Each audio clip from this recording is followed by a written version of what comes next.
Ont été reçus par le gouvernement avec lequel nous avons échangé sur la difficulté d'approvisionnement en carburant que nous avons en tant que transporteurs.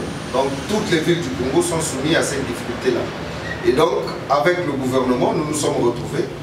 Pendant les échanges, nous avons pu quand même obtenir du gouvernement la régularisation de la situation avant le mois de décembre.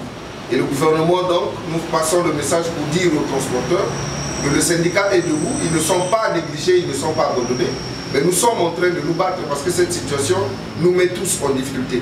Et de cette bataille-là, nous avons des assurances du gouvernement, donc nous lançons un message pour l'apaisement et demander aux transporteurs de ne pas céder à la tentation ou à certaines agitations qui veulent se créer dans certaines de nos villes, mais nous appelons les gens à la retenue et que la situation va être décomptée puisque le gouvernement a eu à prendre les engagements auprès du syndicat qui vont être respectés.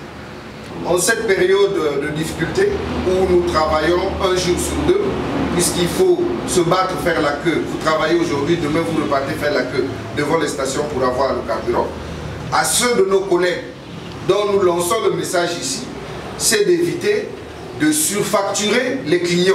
Parce que lorsque nous surfacturons, ça retombe sur nous-mêmes. Ces clients sont nos parents.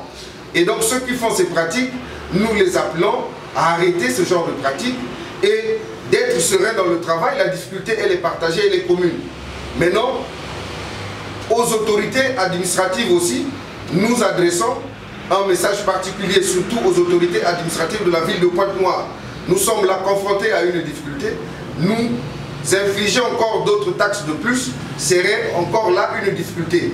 Et donc, ici, nous disons qu'il y a les négociations en cours dont l'intersyndicale est en train de mener au niveau de Brazzaville. Dans ces négociations, nous avions déposé un cahier de charges. Et dans ce cahier de charges, nous avons plusieurs points qui sont inscrits, y compris celui du certificat de capacité des transporteurs qui est mentionné dans ce cahier de charges. Jusqu'au jour d'aujourd'hui, nous n'avons pas encore trouvé une solution avec le gouvernement. Donc il est inutile que ce qui nationalement ne se paye pas, que l'on fasse payer les transporteurs au niveau de Pointe-Noire.